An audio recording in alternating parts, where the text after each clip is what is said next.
Till rävligt att låta vera vi att fortälja folket att hvis det inte vänder om och blir frälst så får det i helvete. Till rävligt. Till akkurat vad rävligt är. Till att låta vera vi att fortälja folket att det må vända om och blir frälst. Och det är för sånt. Det är vi i helvete hvis det inte blir frälst. Till rävligt att låta vera vi fortälja dem till. Ja. Folk heldur til at tan rævelige. Sjúrur tan rævelige. Han snakkar alltid om helvete. Han hatskur. Han ræveligur. Han øndur. Han forteller folk hvis det ikke vender om, så får det helvete. Nei. Tid er det rævelige. Tid smørmjuko, satanisko åtlar, som jeg har skrivet inn i møgnjøyden i det. Tid er det rævelige. Bensje for at de fleste av dere kommer at øyla og skruja ned i helvete. Ja. Det bensje for altså. Bensje for døy. At øyla nekken føren det bare vi munnen til kalla Jesus Herra. Han slett iverhøver ikke Herre i tykkara hjärsta og tykkara løyve. Ja, så hadde det lagt høtt i blotjen og tant Jesus ved løyven som innsats. Og lät det kosta tykkar egna hals og tykkar egna krea og tykkar egna navn og tykkar egna dult og tykkar egna æro og tykkar egna løn så skal være. Alt for manna så allir. Men det så ikke til. Det så ikke til. Ja. Så tid til rævelio. Tid til rævelio. Smørmjuko åtlar som har skrivit sig in i alla møgnjøder der. Som nokta at nevna sint, nokta at nevna helvete, nokta at avværa folk, hvis det ikke av sånn frelst, så kommer det ikke til himmels.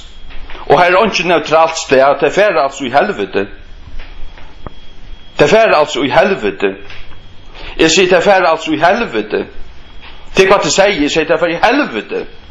Du er ikke ansvarig hva det alltid. Hvis du omgang snakker om det. Så elskar du slett ikke mennesker. Du elskar bæra til sjálvan. Du er en superegoist du erst. Superegoist. Ja. Du er han som heter mennesker. Det kan du bare fortelle deg. Og du erst en ulvor og sier kjenne. Ikke nokkar ulvor og sier kjenne. Nei. Jeg kan skal gjøre som en ulvor.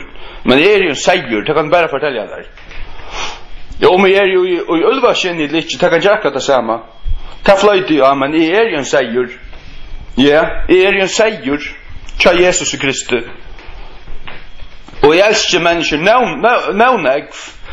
nå mye til å fortelle dem om sannløykan. Sannløykan. Ja. Og det har vi gjort nå, og i 4 år av seg heimasøyene. Vi 100 av oss av innsløven. Og jeg har bort 1000 av oss av traktaten ut, rundt om alt land, rundt om alt Østland, og Førja land. Og nå gjør vi klaren til Skottlands og Hetlands høysene. Og det er traktater som avvær om helvete, og avvær om glætan, og det er bare en vevor til at slippe undan tog til at be Jesus frelsa seg. Altså det falte tja menneskjon til helvete. Det kan fortelle deg. Det er født til å være i helvete. Det er født syndere, det er født glæta i. Ja. Det må være frelst. Utan han med å være født av nødjon, kan han ikke sjå kongadømme Guds. Johannes 3:3. Utan at han med å være født av vattnet og av andan, kan han ikke sjå kongadømme Guds. Og det har han ikke badnet døpe noen. Nei. Det har vi sett. Så slett og alt døyles ikke. Ongen frelst i badnet døpe noen. Ja, men så vi alt frelst. Og så gjør alt evangelisk boan onga mening. Og så kvar bannande, brennvus, slurskande, hårdruvande, badnamisbrukande, lorstendi av et himmels, og det han slett ikke. Som avnoktar god og bannar Jesus. Ja, men det doktor, sier han så. Prestor sier at det frelstor i døpen, og det trygg vi Hva skal du si ved en slukan? Djevelen øyren. Du kan ikke si. Han fengar og en kalsvartare satanskar likn ur en til annan. Ja. Altså badnadobren, Satan kan skøyna seg i helvete ved som badnadobren. Han en kalsvarslikn. Han en kalsvarslikn. Altså den her forskolda i badnadobren. Ja. Han har først tusendovis av folk og i helvete. Altså badnadobren kjøttet kun. Nei, at menneske er frelst, hvis det blir frelst, så er det frelst. Ja. Så har vi da en vittnesbord om ta det blir frelst, og du sørste at du, og ta livet som frelst. Ja. Hvis man stender i disse kyrkjelærerne og i disse badnadobben her, ja, så kan man ikke snakke om det frelst så. Hun gjør noen mening. At det fullkomlig bort vi. Ja, som å si, Satan kan øyata. Han kan støyna seg vidt i ned i helvete. Saman vi alle som forfalska bøyblion. Det er fløyte, ja.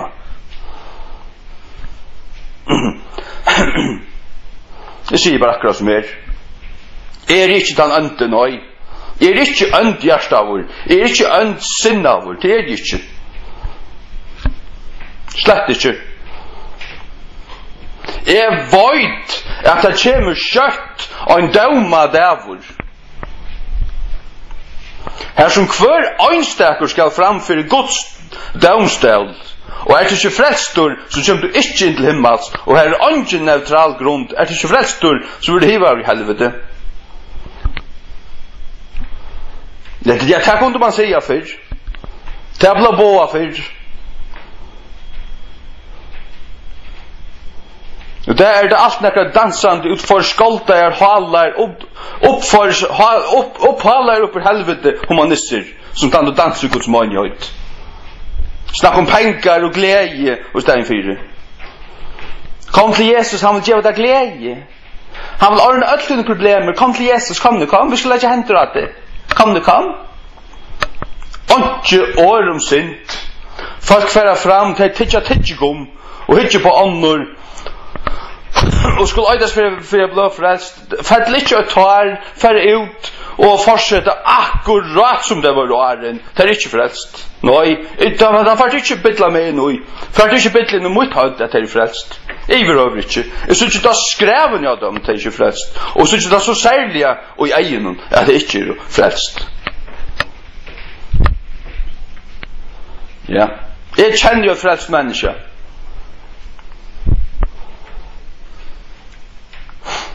Faktisk vil jeg si akkurat som jeg kjenner andanar. Jeg synes ikke på lengan avstand tar jeg et menneske er Jehova vittne.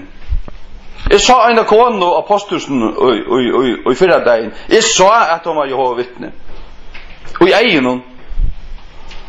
Og jeg synes ikke på lengan avstand tar jeg et menneske er en baptistor. Det er logisk akkurat Victor Danielsen. Det er hans nøs og hans kroppsholdning. Ja. Hans kroppsholdning.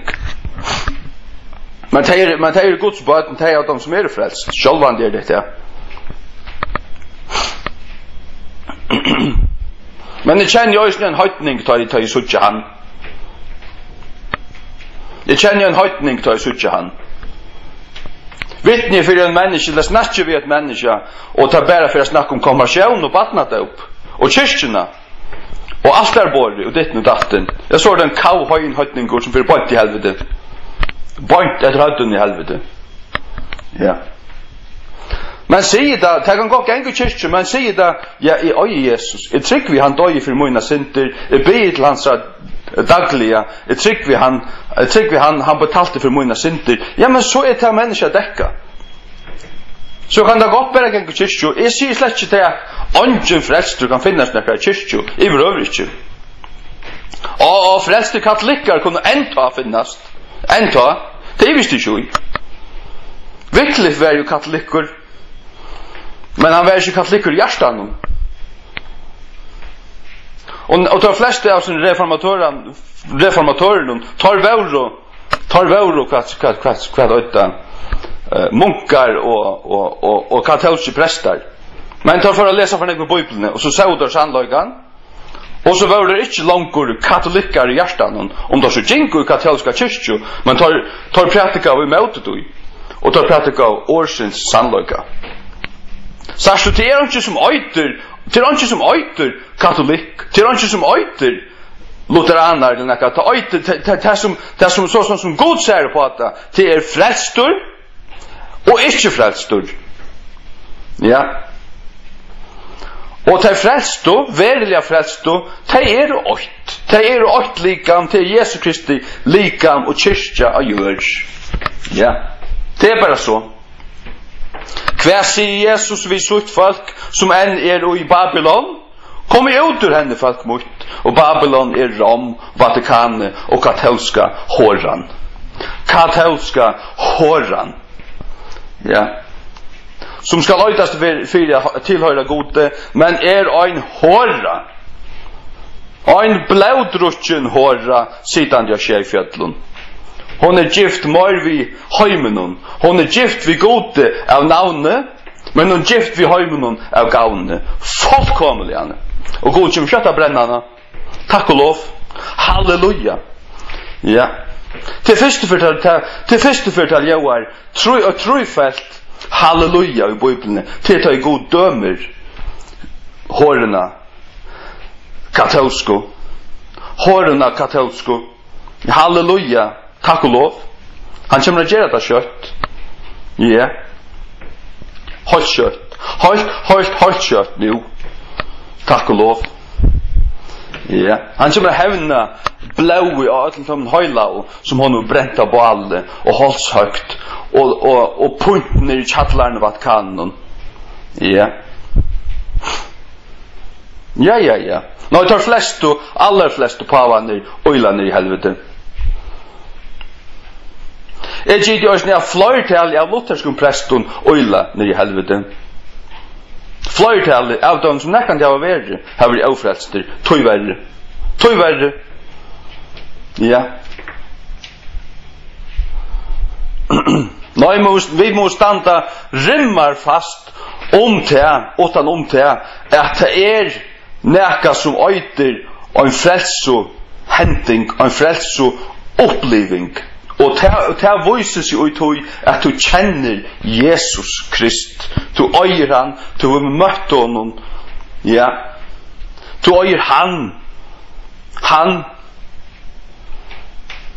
Ikke näka nöjemittel. Utan om han, nej, då är han. Oj du han, så är du allt. Så inte bruk för nökron.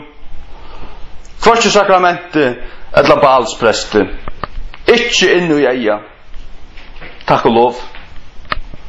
Ja. Halleluja. Det säger akkurat som jag. Ja. Jo. Nu är höstmorgon och nu vant jag för att få Nya testamentet och i det. Halleluja. Färgskip ska köra container in till Saldafyrar och så ska det bäras allt in i ett hus i Saldafyrar. Och så färg jag begynna byta ut 100 stycker och i halvtrusshus annakvar kvöld. Mannakvöld, mikekvöld och frutjakvöld och så allan lejardagen och så alltid fru i sunnudagen. Ja. Så när släpper jag av vi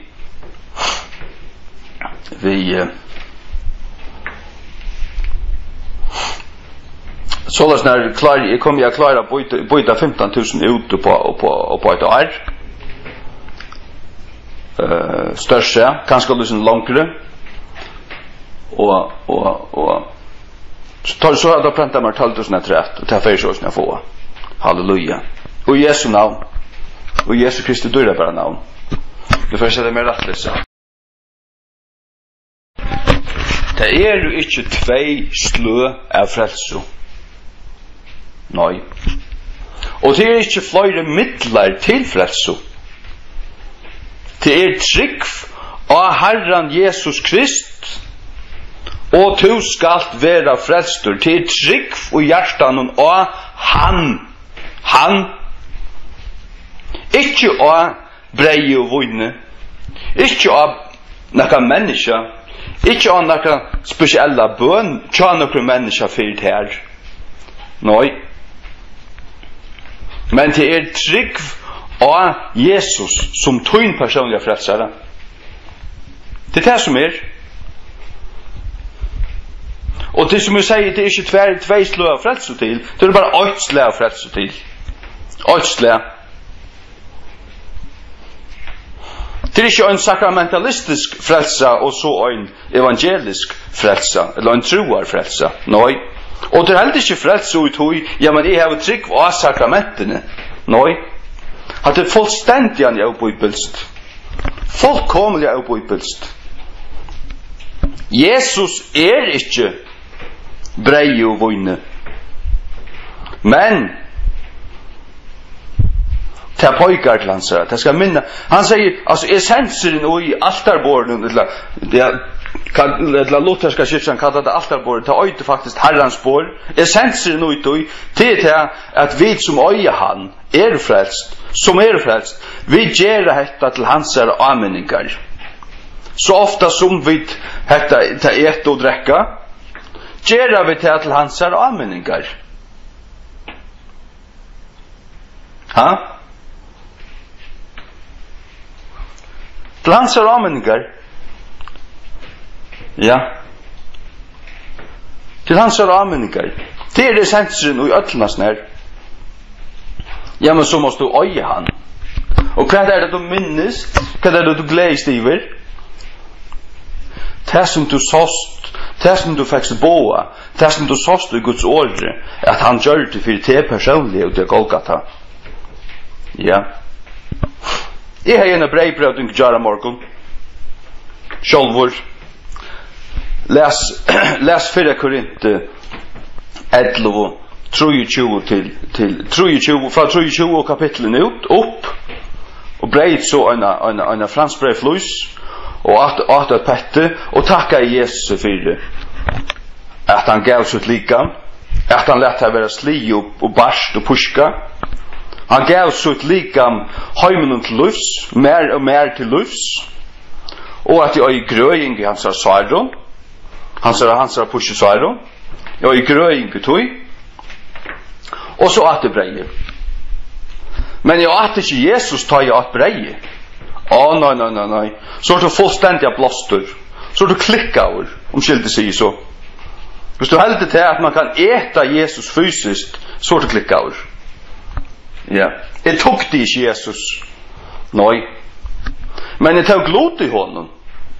Det noe helt annet. Men jeg var langt lottaker i ugen og æren. Jeg ble ikke lottaker i ta i at breier. Nei, jeg kunne til etter breie, jeg kunne minnast han, tog at jeg åtte han langt og hjertan.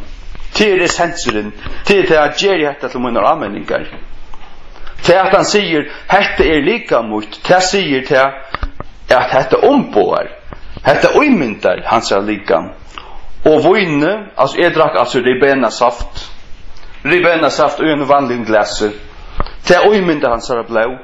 Ta tatt i under 4 at han lett, så dyra bare ble å renne av Golgata krosset, og til ble båret inn. Og til høylæst i himmelen, øyne for fri atler, og han vann meg evig av låsen, og til ble uthelt av nøyestøvlen og i himmelen, akkurat som høvdspresten for inn til aller høylæst øyne for Mare, så som for Jesus øyne for fri atler, hvis han dyra bare ble og vann okken evig av låsen. Til betalning for meg, og til takka i Jesus for. Ja, jeg myntist, jeg ble avmyntet av det som jeg øye, men jeg måtte øye det i forveien. Og jeg åtte det i hjertan og i forveien. Og tog kunne de bare bli styrstur ved å gjøre dette. Men det er ingen magi i jassen her. Ingen magi. Og Jesus sier ikke om til at man måtte være tvei eller tro. Nei. Så ofta som tid til å ete og drekka. Så det hadde ikke noe afterbord å gjøre. Hadde ikke noe bals, katolskan, lorstenda, satanskan presta gjøre. Iver høver.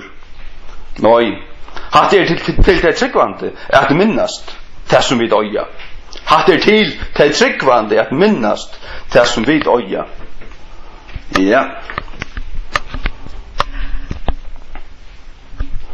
Og det vi breie og vi vinsaft. Det kan lukka så vel vi en pizza og vi vatten. Det slett ikke vi nekka vi til å gjøre. Det ikke vi nekka evneslitt å gjøre. Det vi Jesus Krist å gjøre.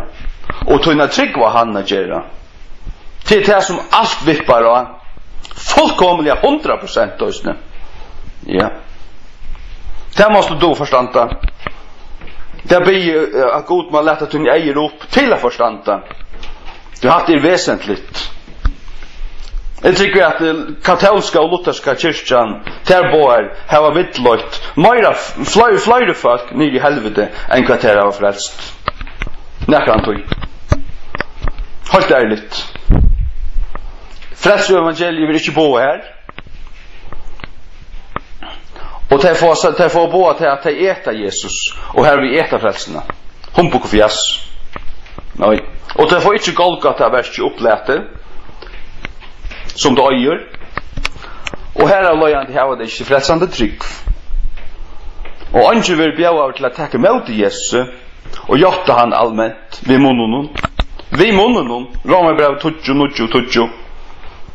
Om du tror i hjärtat att hon är god vakt Jesus från dig och jottar han vid monotonen. Och jottar vid monotonen att Jesus är Herre. Eller jottar Herren Jesus vid monotonen ständer King James. Så ska det vara frälstur. Tog vi hjärtan vill tro till rättvise och vid monotonen vill jottan gjord fram ett frälso. Förska King James och är rätt ett rensko. Angen slinker i valsen. Alltså angen slinker i valsen. Gator givi etter kvarjon øynasta år og kvarjon stavelse. Is confession made unto salvation. Veru jottan gjørd framæt frelso. Akkurat, 100%. Hatta kanst du vysa fyrir Johan Hendrik Winther Poulsen. Ja. Onko fortalte meg til at de hadde ringt til Johan Hendrik Winther Poulsen og lyser opp fyrir honom opp i førske King James. Og hva han sier? Han säger han kunde inte sagt det bättre självor. Han kunde inte sagt det bättre självor. Ja. Det där. Nej. Det är frälst du för att himmels. Och då måste du veta att du är frälst och det varst du visst du är angenive. Angeslinker vatsnon och det kan ju vara bara en tonnor trilletraver som täcker dig upp efter. Han kan klara sig bättre till nej. Det ska vara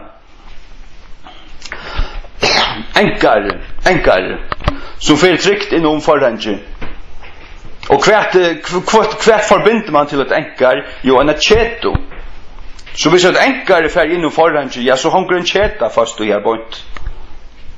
Och hon har ju hängt till toin, hon har ju varit luncha till toin. Jo. Ja. Jo, en stark skeppscheta eller enkar eller ja, så en stark enkarscheta. Hon skulle nog klara hala mig upp till Limbals. Men det som kommer rycka mig upp till Limbals, det är hålla andans kraft. Och hon klarar att skrytja bäj Enok och Elia och Jesus Krist upp till Limbals. Hon ska nog också klara skrytja mig upp till Limbals. In the twinkling of an eye. Og jag är en egna blutje. Bussur i veck. Som har skått upp efter.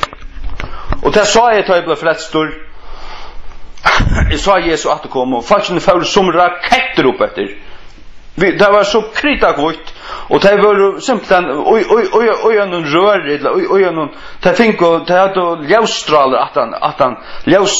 att han urskäras. Det blev soka upp efter.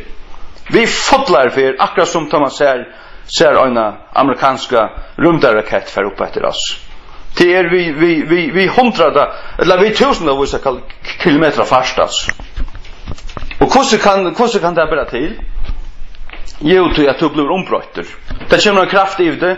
Du blir kladdret dult och så blir du riktigt upp efter. Kladdret dult. Du blir ombrötter. Du fattar ett likam som är lika som Jesus är likam. Som kunde färdas. Gängt ut några vädger. Men allukaväl täckas du i. Allikevel takast du. Og til løte du blir brøtter til du først ut til dørdalikan, ta ikke blå ut i langer, blå i vekk, det eksploderer borster, og du har bare et likam som bøyn og kjøtt. Jesu likam var bøyn og kjøtt. Bøyn og kjøtt, halleluja. Ja. Han sier vi lærersmennene følg meg. Du en anti hever ikke holdt og bøyn. Og hva var han så blå? Hva var han så blå? Ja, hva han så blå? Jeg har ikke langt sagt det. Jeg har sagt det flere fyrne. Det var uthelt av nøytrådene og himmelen. Og her enn. Halleluja. Ja. Jesu blå her enn. Så. Hvor skal det stendur? Ja, må jeg fortelle deg alt? Ja, så håper jeg at du finner det. Så måste du hjelpe meg å finne det, Jesus. Det er ikke alltid jeg vet alt helter. Bøya nå. Jo, det står her som jeg helt. Hikk her, Zakaria 13:8. In that day there shall be a fountain opened to the house of David and to the inhabitants of Jerusalem for sin and for uncleanness. Og today skal være en kjelda åpna for huset Davids og for utbyggven Jerusalems, for synd og for eurønsko. Halleluja. At det Jesu blå, at det akkurat hva det ja. Og at det stendur akkurat i sammanhenge som det stendur Jesus. Bare fram til vers 6, hvis jeg leser det. And one shall say unto him, what are these wounds in thine hands? Then he shall answer, those with which I was wounded in the house of my friends. Og han skal sige vi han, Jesus, da han skal være kommet. Hva det svaren i hånden, og han skal svære, tei, vi kvarjen var sartur og i huset vinnamoina. Halleluja. Ja. Tei, vi kvarjen var sartur og i huset vinnamoina. Ja. Akkurat som Josef, ta han kom til brøversunnar, tar selt og han ble sartur, han ble blekkar ur en brunn, det akkurat som Jesus ble blekkar ur i helvete trutja deir, han var i trutja deir, så ble han halvar opp, og så ble han ført så ble Josef ført til Egyptaland, som her ble han naste med over Hakstamanns, sagt du? Hakste med over god feiren, naste med over honom god soneren. Han sitter i hans høyre li og i himmelen. Halleluja. Ja, Jesus ble hevjavr opp her. God for hette og god gjørst han beg til Herre og til Krist, sier Peter og i Apostlasjøvnen 2. Halleluja. Takk og lov. Første morgen minne. Bønte du på salen. Ja. Bønte du på salen. Det er slangt i mittelen ekna. Det er slangt i mittelen ekna. Chop. Og Jesu navn. Ja. Det fløyte ja. Halleluja. Til akkurat det. Men man så en øysten lykke hoppa fram til Hebreerbrevet for Søren. Kom her. Kom. Jo. Jeg fløyte jo at ikke? Ja, jeg sier fløyte jo at ja. Ja. Ikke? Ja. Ja, kom her. Skal vi sette kon? Hebreerbrevet 9. Ja, som sagt, det fløyte jo at Verse 20. This is the blood of the testament which God hath enjoined unto you. Moreover, he sprinkled with blood both the tabernacle and all the vessels of the ministry. And almost all things are by the law purged with blood, and without shedding of blood is no remission. It was therefore necessary that the patterns of things in the heavens should be purified with these, but the heavenly things themselves with better sacrifices than these. For Christ is not entered into the holy places made with hands. Okkar høvesprester, han gikk ikke inn i tabernaklet eller tempelet. gjort vi hånden, which are the figure of the true, som avmynd, eller en figurer, ja, minns skulle si tog det her, av en sanna tevkjett himmelska, but into heaven itself. Altså Kristus innfæren inn i himmen. Halleluja. Now to appear in the presence of God for us. Nu til a byrstast i nærvær Guds fyrir okkon. Nor yet that he should offer himself often, as the high priest entereth into the holy place every year with blood of others. For then must he often have suffered since the foundation of the world. But now, once, oinafer, in the end of the world hath he appeared to put away sin by the sacrifice of himself. Sars du? Halleluja. Han offrar, han lät sig självan offra. Och han kom fram för god. Och hver kom han fram vid ju sunnäkna blåe. Sunnäkna blåe. Halleluja. Ja. Takk og lov. Ikke blåen av øron, men sunnäkna blåe.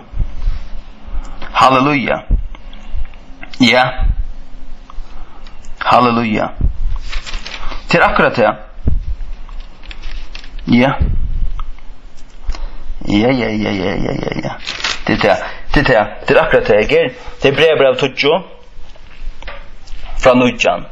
Having therefore, brethren, boldness to enter into the holiest by the blood of Jesus, by a new and living way, which he hath consecrated for us, through the veil, that is to say, his flesh, and having an high priest over the house of God, let us draw near with a true heart and in full assurance of faith, having our hearts sprinkled from an evil conscience, and our bodies washed with pure water. Let us hold fast the profession of our faith without wavering, for he is faithful that promised. Ja, vi kommer vi fotlar troar vissu framför Guds nøye trono. Kvoi? Jo, vi kommer jöknun etla vi Jesu blåe, by the blood of Jesus. Boldness to enter into the holiest. Hva er det? Til det aller høyligste. The holiest. Halsidømmen sjálfur, han the holy, og til aller høyligste. Vi sier ofta til aller høyligste, men egentlig finnes det slett i skriftene. Det som finnes i skriftene til høyliga, og hitt høyligste. The holiest. Ja. Til det som skriften sjálf kallar til fyra kantar i rum i her som sottmalørsten stod. Og til her og Jesus hever uthelsut blå, og forhengt i skratten, altså til ikke langer et fyra kantar rum. Vi kunne genga frukt inn her, framfor Guds trøvno, og vi kunne hava en røyna samvisko, fotla troarviso, og tog at vi aslett, vi som tryggvande vi aslett vi Jesu blåe, og det betalninger for at lakkar sint. Alla okkar synd, altså. Hvis vi frelst. Og i Jesus. Ongen skiten i Jesus. Ongen skiten i Jesus. De som i Jesus, de som hansara, de røyn, og de har ikke skiten klæger. Les oppenberingen av 2. Jeg sier, les oppenberingen av 2. Det var det som kjødde dolkarklæger som var verdig å genga vid hånden og kviton. Ja, du har nokkur få annøvn ut her som ikke har dolkarklæger sånne. Nokkur få. A few names. Ha? Ja. A few, du har nokkur få annøvn ut her som ikke har dolkarklæger sånne. Tøyre verdig å genga vid mer. Og tar skulle genga mer kvitun til tar det sverdige, sier Jesus. Halleluja. Så det nemlig at det som hans at de røy, de vaska i hans blåe, og så første Johans brev, og jeg sier at om vi gengar ljøsnen, og så han sjálfur i ljøsnen, så har vi samfellat for vi annan, og blå Jesu Krist, sånn hans rønsar okkur fra allar synd. Det näka viverande, det är inte en engångshandling, det är ett liv, det är en stöva i andan. Du erst och Jesus och nu, du gånger i ljusen och nu. Så erst du i ljusen och har samfället vid andra tryggvande och i andan. Ja, det är ett andal samfället. Alltså du är ett pastor av samma andaliga likame som är Jesus Kristi bror. Det är det som har andan. Det är det som har druckit av andan. 4 Korint 12. 4 Korint 12. Det är det som har druckit av andan som är och hans ära. Det är det som är druckit av andan. Det är inte hålla andan så är det inte en av hans ära. Säger att det är Romarbrevet 8. Ta sida. Börjar igen. 4 Korint 12. Ja. Halleluja. Ja.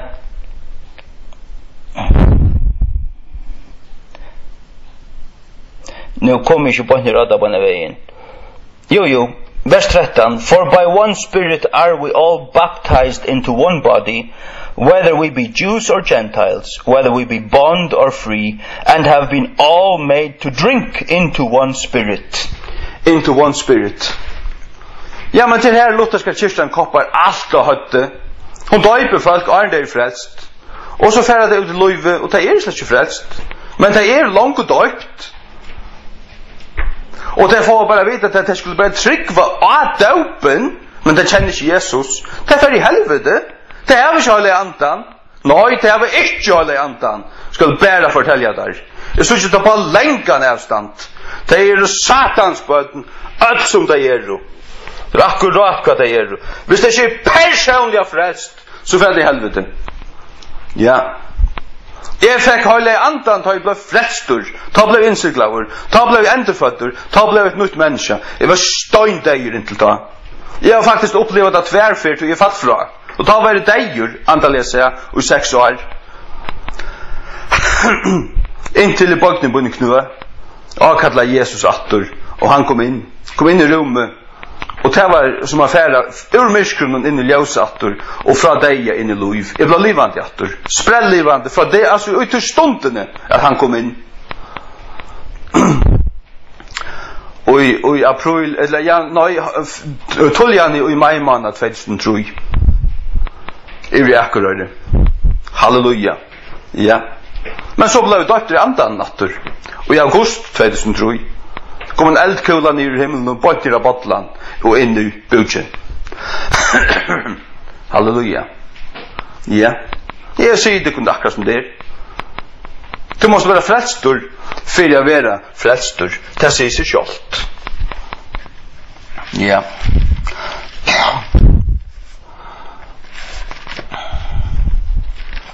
Ja. Och du måste känna Jesus och vara i honom och i det. För att vara vi. För att vara vi. Amen. Vär du vi. Sök Jesus och i det. Och vär säker i att du öjer han. Så vär du vi.